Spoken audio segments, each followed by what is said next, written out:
Damning revelation by the Health Ombudsman, Professor Malekapuru Makgoba was the first witness to take the stand at an arbitration hearing which began in Johannesburg today. Government has once again taken responsibility for the deaths of mentally ill patients. But it came under fire from the victims' families after it emerged that former Health MEC Dani Mahlangu was not even on its list of witnesses to testify. Felicity Adams, Diedrich Johannes Botha, Terence Mapea Kaba.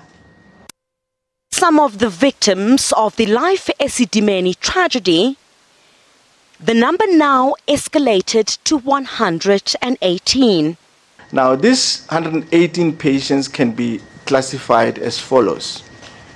108 of these patients were direct patients that had come from Life Esidimeni, and the 10 patients that died are people who died associated, I think, with the movements, the transfer, and the effects of the Life Esidimeni project.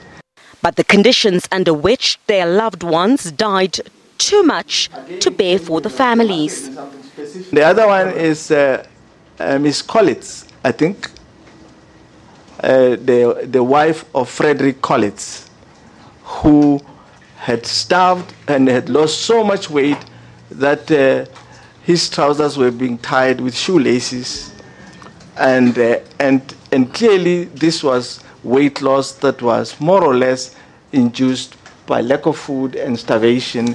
The patients died after they were moved from the Life Esidimeni centres into the care of unlawful NGOs.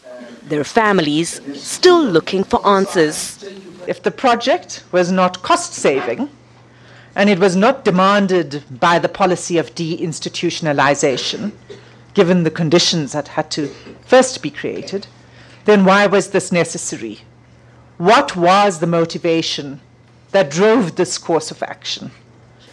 The state again conceding it was responsible for the tragedy. That the events did not occur by design.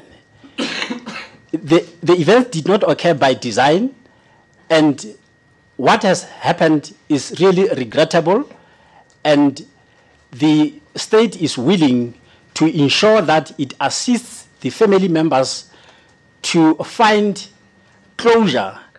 But families are angered by the exclusion of former Health MEC Dani Mahlangu on the witness list. Families are hurting, and to be told that she's not on the witness list, I think for me is a very serious indictment, and almost borders on an insult to the families. But arbitrator Dikgang Moseneke says she too could be subpoenaed.